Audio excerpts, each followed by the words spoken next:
जय गुरु जी। शुक्राना गुरु जी।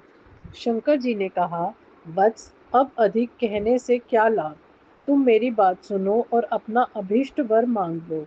इस समय तुम जो कुछ कहोगे वह सब मैं तुम्हें प्रदान करूंगा। नंदिकेश्वर कहते हैं, महर्ष, शंकर जी के योग कहने पर अर्जुन ने हाथ जोड़कर नतमस्तक हो सदाशिव को प्रणाम किया और फिर प्रेम पूर्वक गदगद वाणी में कहना आरंभ किया। अर्जुन ने कहा, विभो, आप तो स्वयं ही अंतर्यामी रूप से सबके अंदर विराजमान है, अतः घट घट की जानने वाले हैं। ऐसी दशा में मैं क्या कहूँ। तथापि मैं जो कुछ कहता हूँ उसे आप सुनिए। भगवान, मुझ पर शत्रुओं द्वारा जो संकट प्राप्त हुआ था वह तो आपके दर्शन से विनिष्ट हो गया है। अब जिस प्रकार मुझे इस लोक की परासिद्धि प्राप्त हो सके वैसी कृपा कीजिए। नंदीश्वर कहते हैं, मुने, इतना कहकर अर्जुन ने भक्त वत्सल भगवान शंकर को नमस्कार किया और फिर वे हाथ जोड़कर मस्तक झुकाए हुए उनके निकट खड़े हो गए। जब स्वामी शिवजी को ये ज्ञात हो गया कि यह पांडु पुत्र अर्जुन मेरा अनन्य भक्त है, तब वे भी परम प्रसन्न हुए। फिर उन महेश्वर ने अपने पाशुपत नामक अस्त्र को, जो सर्वथा समस्त प्राणियों के लिए दुर्जय है, अर्जुन को दे दिया और इस प्रकार कहा, शिवजी बोले, वत्स, मैंने तुम्हें अपना महान अस्त्र दे दिया। इसे धारण करने से अब तुम समस्त शत्रुओं के लिए अजय हो जाओगे। जाओ, विजय लाभ करो। साथ ही मैं श्री कृष्ण से कहूंगा, वे तुम्हारी सहायता करेंगे, क्योंकि श्री कृष्ण मेरे आत्म स्वरूप भक्त और मेरा कार्य करने वाले हैं। भारत, मेरे प्रभाव से तुम निष्ठ कटक राज्य भोगो और अपने भाई युधिष्ठिर से सर्वदा नाना प्रकार के धर्म कार्य कराते रहो। नंदीश्वर कहते हैं, मुने, यो कहकर शंकर जी ने अर्जुन के मस्तक पर अपना कर कमल रख दिया और अर्जुन द्वारा पूजित हो वे शीघ्र ही अंतर ध्यान हो गए। इस प्रकार भगवान शंकर से वरदान और अस्त्र पाकर अर्जुन का मन प्रसन्न हो गया। तब वे अपने मुख्य गुरु शिव का भक्ति पूर्वक स्मरण करते हुए अपने आश्रम को लौट लौट गए। वहां अर्जुन से मिलकर सभी भाइयों को ऐसा आनंद प्राप्त हुआ मानो मृतक शरीर में प्राण का संचार हो गया हो। उत्तम व्रत का पालन करने वाली द्रौपदी को अत्यंत सुख मिला। जब उन पांडवों को यह ज्ञात हुआ कि शिवजी परम संतुष्ट हो गए हैं, तब उनके हर्ष का पार नहीं रहा। उन्हें उस संपूर्ण वृत्तांत के सुनने से प्राप्ति ही नहीं होती थी। उस समय उस आश्रम में महामनीषी पांडवों पांडवों का भला करने के लिए चंदन युक्त पुष्पों की वृष्टि होने लगी। तब उन्होंने हर्षपूर्वक संपत्ति दाता तथा कल्याणकर्ता शिव को नमस्कार किया और 13 वर्ष की अवधि को समाप्त हुए जानकर यह निश्चय किया कि अवश्य ही हमारी विजय होगी। इस अवसर पर जब श्री कृष्ण को पता चला कि अर्जुन लौटकर आ गए हैं, तब ये समाचार सुनकर उन्हें बड़ा सुख मिला और वे अर्जुन से मिलने के लिए वहां पधारे तथा कहने लगे कि इसलिए मैंने कहा था कि शंकर जी संपूर्ण कष्टों का विनाश करने वाले हैं। मैं नित्य उनकी सेवा करता हूँ, अतः आप लोग भी उनकी सेवा करें। मुने, इस प्रकार मैंने शंकर जी के किरात नामक अवतार का वर्णन किया। जो इसे सुनता अथवा दूसरों को सुनाता है, उसकी सारी मनोकामनाएं पूर्ण हो जाती हैं।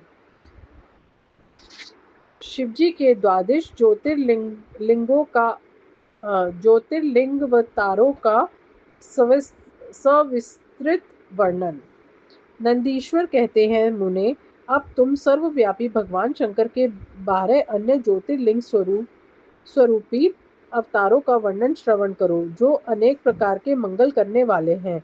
उनके नाम ये हैं, सौराष्ट्र में सोमनाथ, श्रीशैल पर मल्लिकार्जुन, उज्जैनी में महाकाल, ओंकार में अमरेश्वर, हिमालय पर केदार, डाकिनी में भीम शंकर, काशी में विश्वनाथ, गौतमी के तट पर त्र्यंबकेश्वर, चिता भूमि में वैद्यनाथ, दारुक वन में नागेश्वर, सेतु बंध पर रामेश्वर और विशाल्य में घुष्मेश्वर। मुने, परमात्मा शंभु के ये ये ही वे 12 अवतार हैं। ये दर्शन और स्पर्श करने से मनुष्यों को इस प्रकार का आनंद प्राप्त करते हैं। मुने, इस उनमें पहला अवतार सोमनाथ का है। यह चंद्रमा के दुख का विनाश करने वाला है। इनका पूजन करने से श्रेय और कुष्ठ आदि रोगों का नाश हो जाता है। यह सोमेश्वर नामक शिवावतार सौराष्ट्र नामक पावन प्रदेश में लिंग रूप में स्थित है। पूर्व काल में चंद्रमा ने इनकी पूजा पूजा की थी। वही संपूर्ण पापों का विनाश करने वाला एक चंद्र कुंड है, जिसमें स्नान करने से बुद्धिमान मनुष्य संपूर्ण रोगों से मुक्त हो जाता है। परमात्मा शिव के सोमेश्वर नामक महालिंग का दर्शन करने से मनुष्य पाप से छूट जाता है और उसे भोग और मोक्ष सुलभ हो जाते हैं। तात शंकर जी का मल्लिका अर्जुन नामक दूसरा अवतार श्रीशैल पर हुआ। वह भक्तों को अभिष्ट फल प्रदान करने वाला है। मुने, भगवान शिव परम प्रसन्नता पूर्वक अपने निवास भूत कैलाश गिरी से लिंग रूप में श्रीशैल पर पधारे हैं। पुत्र प्राप्ति के लिए इनकी स्तुति की जाती है।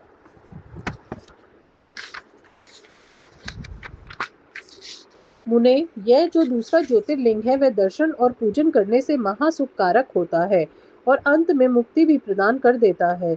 इसमें तनिक भी संशय नहीं है।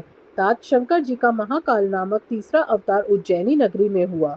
वह अपने भक्तों की रक्षा करने वाला है। एक बार रत्नमाल निवासी दूषण नामक असुर, जो वैदिक धर्म का विनाशक, विप्रद्रोही तथा सब कुछ नष्ट करने वाला था, उज्जैनी में जा पहुंचे। तब वेद नामक ब्राह्मण के पुत्र ने शिवजी का ध्यान किया। फिर तो शंकर जी ने तुरंत ही प्रकट होकर ओंकार द्वारा उस असुर को भस्म कर दिया। तत्पश्चात अपने भक्तों का सर्वथा पालन करने वाले शिव देवताओं के प्रार्थना करने पर महाकाल नामक ज्योतिर्लिंग स्वरूप से वही प्रतिष्ठित हो गए। इन महाकाल नामक लिंग का प्रयत्न पूर्वक दर्शन और पूजन करने से मनुष्य की सारी कामनाएं पूर्ण हो जाती है और अंत में उसे परम गति प्राप्त होती है।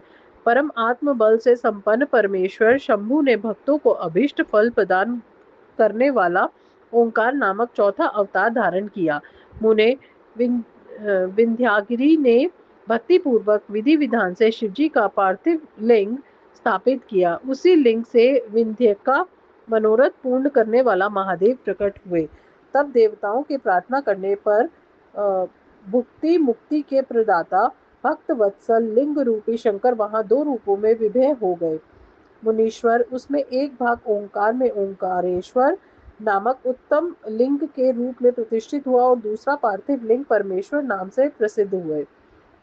मुने, इन दोनों में जिस किसी का भी दर्शन पूजन किया जाए उसे भक्तों की अभिलाषा पूर्ण करने वाला समझना चाहिए।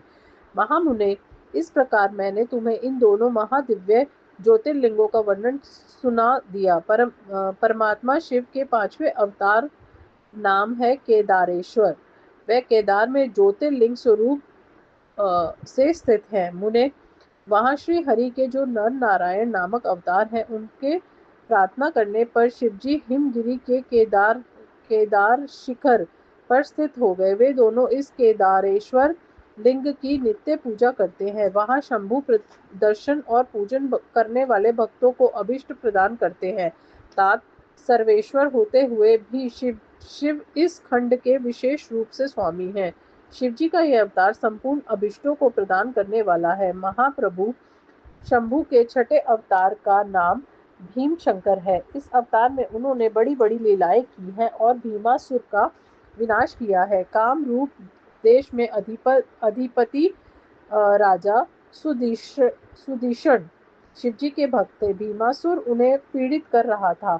तब शंकर जी ने अपने भक्त को दुख देने वाले उस अद्भुत असुर का वध करके उनकी रक्षा की।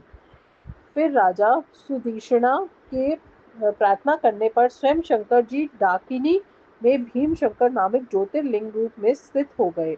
मुने, जो समस्त ब्रह्मांड स्वरूप तथा भोग मोक्ष का प्रदाता है, वह विश्वेश्वर नामक सातवां अवतार काशी में हुआ। मुक्तिदाता सिद्ध स्वरूप स्वयं भगवान शंकर अपनी पूरी काशी में ज्योतिर्लिंग रूप में स्थित है। विष्णु आदि सभी देवता, कैलाशपति शिव और भैरव नित्य उनकी पूजा करते हैं। जो काशी विश्वनाथ के भक्त हैं और नित्य उनके नामों का जप करते रहते हैं, वे कर्मों से निर्लिप्त होकर कैवल्य पद के भागी होते हैं। चंद्रशेखर शिव का जो त्र्यंबक नामक 8वां अवतार है, वह गौतम ऋषि के प्रार्थना करने पर गौतमी नदी के तट पर प्रकट हुआ था।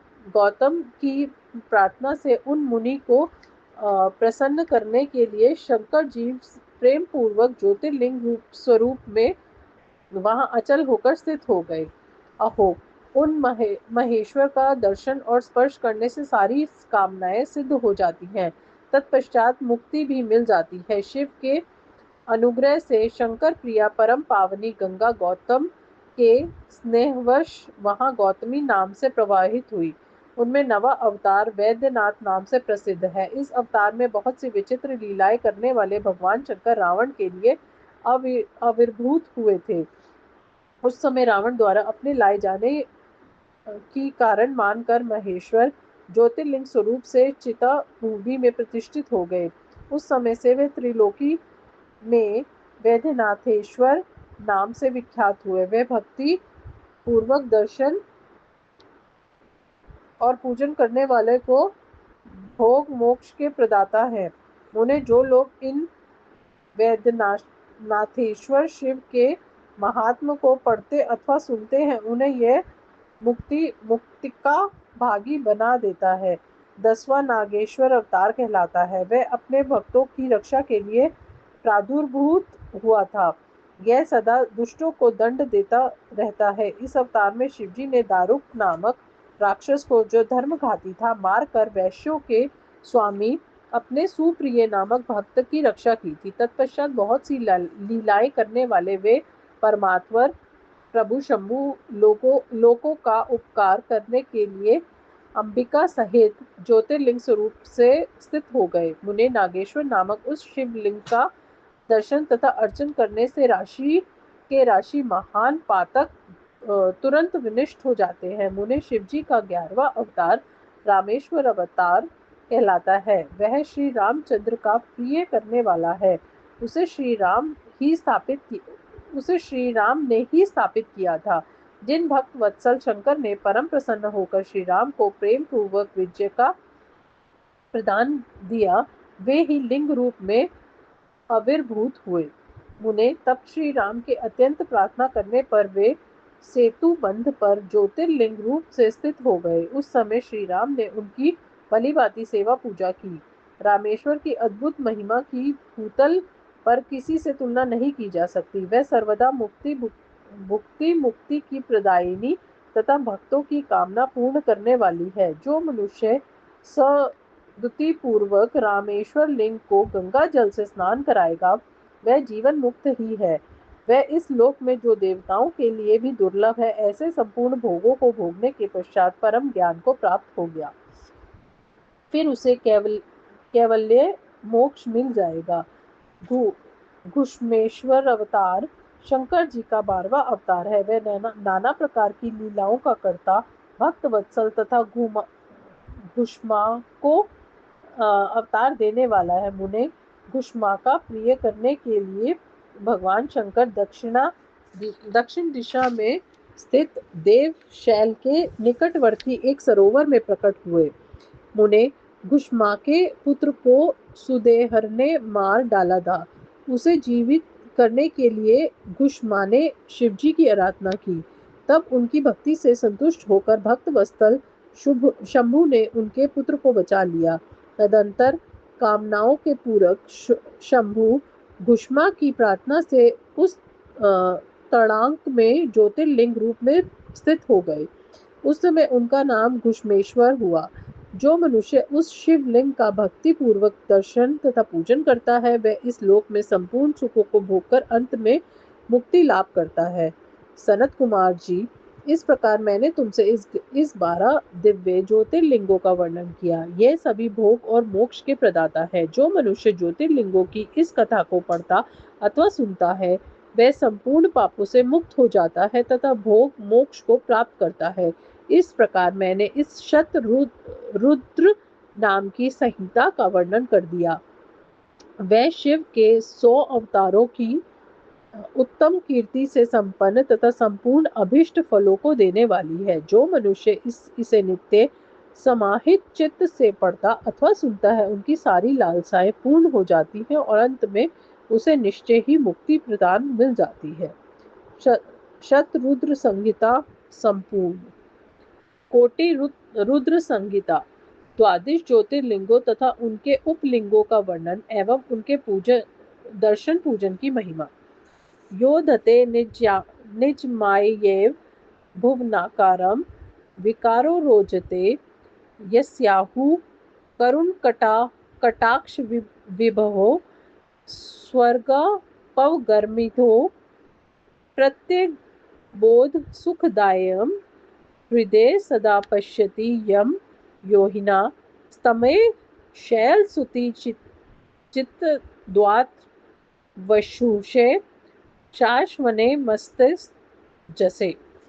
जो निर्विकार को होते हुए भी अपनी माया से ही विराट विशिका आकार धारण कर लेते हैं, स्वर्ग और अपवर्ग मोक्ष जिनकी कृपा कटाक्ष के ही वैभव बताए जाते हैं तथा योगी जन जिन्हें सदा अपने हृदय के भीतर अद्वितीय आत्मज्ञान नंद स्वरूप में ही देखते हैं, उन तेजोमय भगवान शंकर को उनका आधा शरीर शैल राजकुमारी पार्वती से सुशोभित है। निरंतर मेरा नमस्कार है। कृपा कृपा ललिता वीक्षणम स्मत मनोयज्ञवत्रानुभुजम शाशाकलम कलयोजनबलम शामति घोरतापत्रयम् करोति किमपि स्फुतिर्मो सुजोदुपि दर्दारूप सुता भजोद्वलित महो मंगलम। जिनकी कृपा पूर्ण चितवन बड़ी ही सुंदर, उनकी मुखारविंद मंद मुस्कान की छटा से अत्यंत मनोहर दिखाई देता है।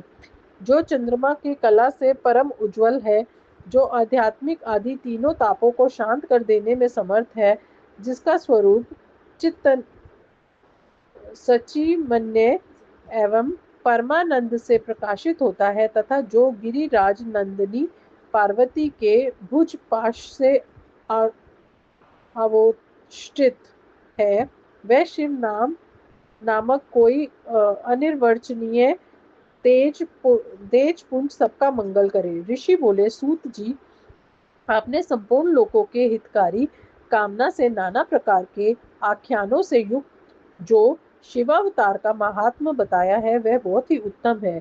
अतः पुनः शिव के परम उत्तम महात्म्य का और तथा शिवलिंग की महिमा का प्रसन्नता पूर्वक वर्णन कीजिए। आप शिव भक्तों में श्रेष्ठ हैं, अतः धन्य है। प्रभु, आपके मुखारविंद से निकले हुए भगवान शिव के सुर में यश रूपी अमृत का अपने कर्ण पुष्ट द्वारा पान करके हम तृप्त नहीं हो रहे हैं, अतः फिर उसी का वर्णन कीजिए। व्यास शिष्य, भूमंडल में तीर्थ तीर्थ में जो शुभ लिंग है अथा अन्य स्थलों में जो प्रसिद्ध शिवलिंग विराजमान है, परमेश्वर शिव के उन सभी दिव्य लिंगों का समस्त लोकों के हितकारी इच्छा से आप वर्णन कीजिए। सूत जी ने कहा, महर्षियों, संपूर्ण तीर्थ लिंग में है, सब कुछ लिंग में ही प्रतिष्ठित है। उन शिवलिंगों की कोई गणना नहीं है, तथापि मैं उनका किंचित वर्णन करता हूँ। जो कोई भी दृश्य देखा जाता है तथा उसका वर्णन एवं स्मरण किया जाता है, वह सब भगवान शिव का ही रूप है। कोई भी वस्तु शिव के स्वरूप से भिन्न नहीं है। साधु शिरोमणियों, भगवान शंभु ने इन सब लोगों पर अनुग्रह करने के लिए ही देवता, असुर और मनुष्यों सहित तीनों लोकों को लिंग रूप से व्याप्त कर रखा है। समस्त लोकों पर कृपा करने के उद्देश्य से ही भगवान महेश्वर तीर्थ तीर्थ में और अन्य स्थलों में भी नाना प्रकार के लिंग धारण करते हैं। जहाँ जहाँ जब जब भक्तों ने भक्ति पूर्वक भगवान शंभु का स्मरण किया, तहाँ तहाँ तब तब अवतार ले कार्य करने वे स्थित हो गए। लोगों का उपकार करने के लिए उन्होंने स्वयं अपने स्वरूप भूत लिंग की कल्पना की। उस लिंग की पूजा करके शिव भक्त मनुष्य अवश्य सिद्धि प्राप्त कर लेते हैं। ब्राह्मणों, भूमंडल में जो लिंग है उनकी वर्णन नहीं की नहीं हो सकती, तथापि मैं प्रधान प्रधान प्रधान शिव लिंगों का परिचय देता हूँ। मुनि श्रेष्ठ शौनक, इस भूतल पे जो मुख्य मुख्य ज्योतिर्लिंग है उनका आज मैं वर्णन करता हूँ। उनका नाम सुनने मात्र से पाप दूर हो जाते हैं। सौराष्ट्र में सोमनाथ, श्री शैल पर मल्लिकार्जुन, उज्जैनी में महाकाल, ओंकार तीर्थ में परमेश्वर, हिमालय के शिखर शिखर पर केदार, डाकिनी में भीमशंकर, वाराणसी में विश्वनाथ, गोदावरी के तट पर त्र्यंबकम, चिता भूमि से वैद्यनाथ, दारू दारुकावन में नागेश, सिंधु बंधु में रामेश्वर तथा शिवालय में घुमेश्वर का। श्री सोमनाथ का दर्शन करने के लिए काठियावाड़ प्रदेश के अंतर्गत प्रभास क्षेत्र में जाना जाता है। मल्लिकार्जुन नामक ज्योतिर्लिंग जिस पर्वत पर विराजमान है उसका नाम शैलपुत्र या श्री पर्वत है। यह स्थान मद्रास प्रांत के कृष्णा जिले में कृष्णा नदी के तट पर है। इस दक्षिणा का कैलाश कहते हैं। महाकाल या महाकालेश्वर मालवा प्रदेश में क्षिप्रा नदी के तट पर उज्जैन नामक नगरी में विराजमान है। उज्जैन को अवंतिकापुरी भी कहते हैं। इस शिवलिंग को ओंकारेश्वर भी कहते हैं। ओंकारेश्वर का स्थान मालवा प्रांत में नर्मदा नदी के तट पर है। उज्जैन से खंडवा जाने वाली रेलवे की छोटी लाइन पर मोरटक्का नामक स्टेशन है। वहां से यह स्थान 8 मील दूर है। यहाँ ओंकारेश्वर और अमलेश्वर नामक दो पृथक पृथक लिंग है, परंतु दोनों एक ही ज्योतिर्लिंग के दो स्वरूप माने गए हैं। श्री केदारनाथ या केदारेश्वर हिमालय के केदार नामक शिखर पर स्थित है। शिखर से पूर्व की ओर अलकनंदा के तट पर श्री बद्रीनाथ अवस्थित है और पश्चिम में मंदाकिनी के किनारे श्री केदारनाथ विराजमान है। यह स्थान हरिद्वार से 150 मील तथा ऋषिकेश से 132 मील दूर है। श्री भीमशंकर का स्थान मुंबई से पूर्व तथा पुणे से उत्तर भीमा नदी के किनारे उसके उद्गम स्थान सर्वा पर्वत पर है। यह स्थान नारी के रास्ते में जाने पर नासिका लगभग 120 मील दूर है। सहस पर्वत के उस शिखर का नाम जहां इस ज्योतिर्लिंग का प्राचीन मंदिर है डाकिनी है। इससे अनुमान होता है कि कभी यहाँ डाकिनी और भूतों का निवास था। शिव पुराण की एक कथा के आधार पर भीमशंकर ज्योतिर्लिंग आसाम के कामरूप जिले में गुवाहाटी के पास ब्रह्मपुर पहाड़ी पर स्थित बताया जाता है। कुछ लोग कहते हैं कि नैनीताल जिले के उज्जनक नामक स्थान में एक विशाल शिव मंदिर है और वही भीमशंकर का स्थान है। काशी के श्री विश्वनाथ जी तो प्रसिद्ध ही है। यह ज्योतिर्लिंग त्र्यंबक या त्र्यंबकेश्वर के नाम से प्रसिद्ध है। मुंबई प्रांत के नासिक जिले में नासिक पंचवटी से 19 मील दूर गोदावरी के उद्गम स्थान ब्रह्मागिरी के निकट गोदावरी के तट पर ही स्थित है। यह स्थान संथाल परगने में ईआई रेलवे के जसीडीए स्टेशन के पास वैद्यनाथ धाम के नाम से प्रसिद्ध है। पुराणों के अनुसार यही चिता भूमि है। कहीं कहीं कहीं परले वैद्यनाथम जो ऐसा पाठ मिलता है। इसके अनुसार परली में वैद्यनाथ ही स्थित है। दक्षिण हैदराबाद नगर से इधर परभनी नामक एक जंक्शन है, वहां से परली तक एक ब्रांच लाइन गई है। इस परली स्टेशन से थोड़ी दूर पर परली गांव के निकट श्री वैद्यनाथ नामक ज्योतिर्लिंग है। नागेश्वर नामक ज्योतिर्लिंग का स्थान बड़ौदा राज्य के अंतर्गत गोमती द्वारका से ईशान कोण में 12-13 मील की दूरी पर है। द्वारका वन इसी का नाम है। कोई कोई द्वारिका वन के नामों में द्वारिका वन पाठ मानते हैं। इस पाठ के अनुसार भी यही स्थान सिद्ध होता है, क्योंकि वह द्वारिका के निकट और उस क्षेत्र के अंतर्गत है। कोई कोई दक्षिण हैदराबाद के अंतर्गत औड़ा ग्राम में स्थित शिवलिंगों का ही नागेश्वर ज्योतिर्लिंग मानते हैं। कुछ लोगों के मत से अल्मोड़े से 15 मील उत्तर पूर्व में स्थित योगेश जागेश्वर शिवलिंग ही नागेश ज्योतिर्लिंग है। श्री रामेश्वर तीर्थ को ही सेतुबंध तीर्थ भी कहते हैं। ये स्थान मद्रास प्रांत के नाथम या रामनंद जिले में है। यहाँ समुद्र के तट पर रामेश्वर का विशाल मंदिर शोभा पाता है। श्री घुमेश्वर को घृष्णेश्वर या घृणेश्वर भी कहते हैं। इसका स्थान हैदराबाद स्थान के अंतर्गत दौलताबाद स्टेशन से 12 मील दूर बेरूल गांव के पास है। इस स्थान को ही शिवालय कहते हैं।